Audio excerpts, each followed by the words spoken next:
হরে কৃষ্ণ। সেই ভগবানের কথা কিছু প্রচার উদ্দেশ্যে বলবার চেষ্টা করছি। সংসার রূপী এই যে তত্ত্ব, এই তত্ত্ব কি, আর জীব রূপী তত্ত্বই বা কি? তো একটা হলো এই সংসার রূপী, আর একটা ভগবান। তো আসলে সেই অদ্বৈত জ্ঞানকে তত্ত্ব বলে, যাকে আমরা ব্রহ্ম বলে জানি। যোগী তাকেই পরমাত্মা বলে এবং ভক্তরা তাকেই ভগবান বলে। সেই প্রভুকে আমাদের জানতে হবে। তো কি করে প্রাপ্ত করবে, কি করে জানবে? সন্ত জড়ভরত রাজা রঘুবীরকে উপদেশ করার সময় বলছে, না তপস্যা থেকে, না যজ্ঞ থেকে, না হোম হবন থেকে বা শাস্ত্রপাঠ থেকে, এসবে তাকে জানা যায় না। তুমি যদি ঠান্ডা জলে গলা পর্যন্ত ডুবে থাকো বা চারদিকে আগুন জ্বালিয়ে তুমি ধ্যান করছো, তাতেই বা কি হয়ে যাবে? যতক্ষণ না সদ্গুরুর আশীর্বাদ পাচ্ছ, ততক্ষণ এইসব করতে থাকো। তাই তুলসীদাস বলেছে, গুরু চরণ ধরো। যতক্ষণ না সদ্গুরু পাচ্ছ, ততক্ষণ তোমার মধ্যে প্রকাশ আসবে না। লাগাতার তোমার হিতের চিন্তা যে করে, আর তোমার চিন্তাকে, তোমার ভেতরের এই সংসার রূপী চিন্তাকে যে হরণ করে, সেই হলো গুরু। গুরু প্রসন্ন হয়ে আশীর্বাদ দিলে তোমার উন্নতি হবেই।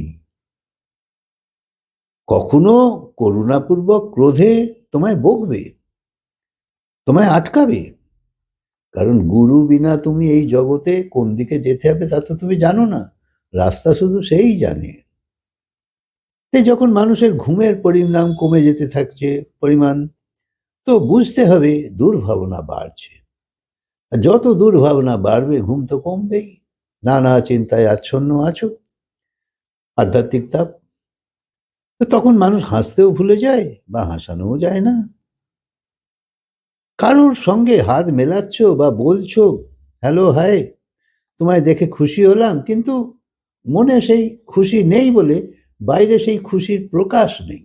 কেমন একটা দায় সারা। তাই ভেতরে খুশি না এলে কি করে বাইরে বেরোবে বলো? তাই ফলে ঠিক সমতা থাকছে না। বলছো একরকম, হচ্ছে আর একরকম। এই টেনশনের জন্যেই তো বেশিরভাগ রোগ জীবনে এসে যায়। এই নানা রকম চিন্তা ভাবনা অশান্তি তোমার অনেক রোগকে ডেকে নিয়ে আসে। ভাবনাত্মক মানুষদেরই তো বেশি টেনশন হয়। অযথা বসে বসে ভাববে, কেন আমায় এরকম বলল, আমি ওর কি ক্ষতি করেছি, এরকম মানুষ বসে বসে ভাবে।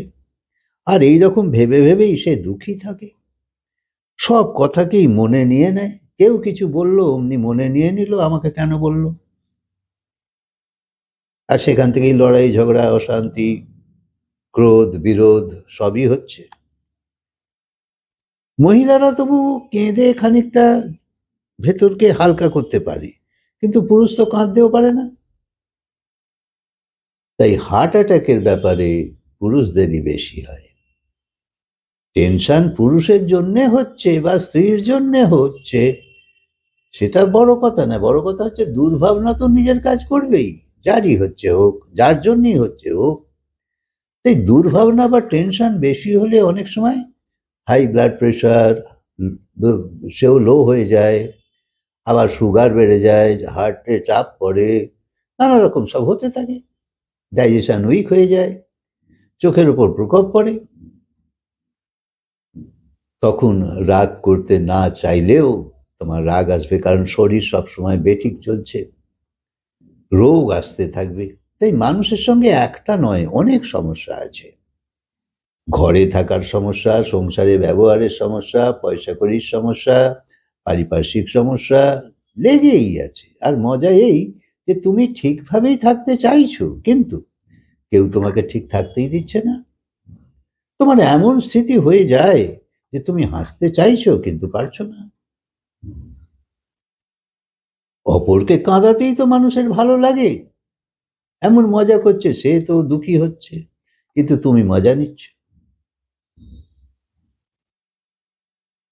যেমন লজ্জাবতী লতা, যেই তুমি ছোঁবে অমনি গুটিয়ে যায়। তো লোকেদের খুব ভালোও লাগে যে বেশ কিরকম হচ্ছে দেখি, আবার আঙুল ঠেকালো, আবার পুরোটা মরে যায়। তখন সে একটু অপেক্ষা করে যে আবার ঠিক হয়ে যাক, আবার আঙুল ছোঁয়াবো। তাই তুমিও এইরকম সংবেদনশীল হলে অপরেও খালি খালি তোমায় টেনশন দিতে থাকবে। তাই রোজই কোনো কাজ হবে, আবার কোনো কাজ হবে না, এ তো স্বাভাবিক। সব কাজই কি রোজ সফল হয়? তার সঙ্গে নিজেকে জুড়ো না, যা করতে পারো তাই করো। তাই টেনশনকে সবসময় বাইরেই রাখতে হবে। আর এর জন্য তোমার বিচারই হলো তোমার হাতিয়ার, তোমার সিপাহী। বিচারকে এত উৎকৃষ্ট করতে হবে যাতে তুমি টেনশনকে জয় করতে পারো, বুঝে ফেলতে পারো। বিচারের সাহায্যেই শুধু তুমি তাকে থামাতে পারবে। বিচারকে সুবিচারের সাহায্যে সংশোধন করো এবং বিচারের মাধ্যমে টেনশনকে তাড়াও।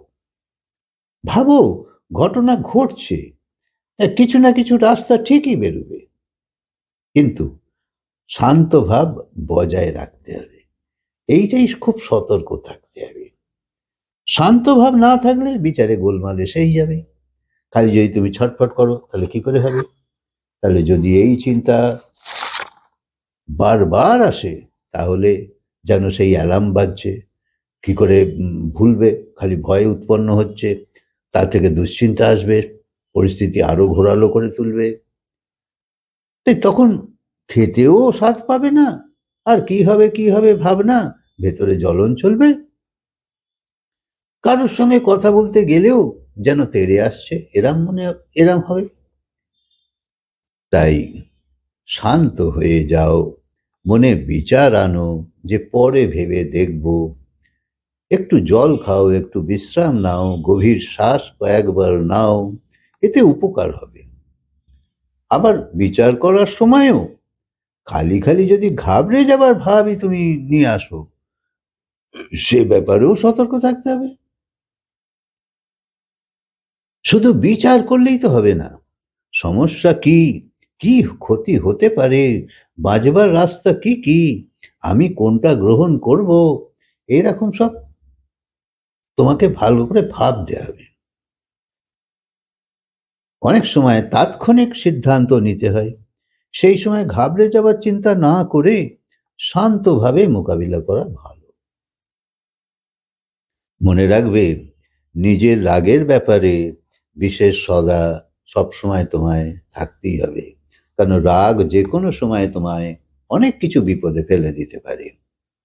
তাই মনে মনে ভগবানকে স্মরণ করো, অবশ্যই করো, বারবার নাম করো বা জপ করো, তাহলে দুঃখ পাবার তোমার চিন্তা তোমার ভেতরে আর তোলপাড় করবে না। যা কিছু আসছে দেখবে ধীরে ধীরে ক্রমশ শান্ত হয়ে যাচ্ছে। তাই নিশ্চয়ই তোমার সমস্যা মিটে যাবে, ঘাবড়াবার কিছু নেই, এরকম ভাবে ভাব নাও। এইভাবে জীবনকে নিজেকে বাঁচাবার চেষ্টা করতেই হবে। হরে কৃষ্ণ। কথাকে আজকে বিরাম দিই, আবার বলবো।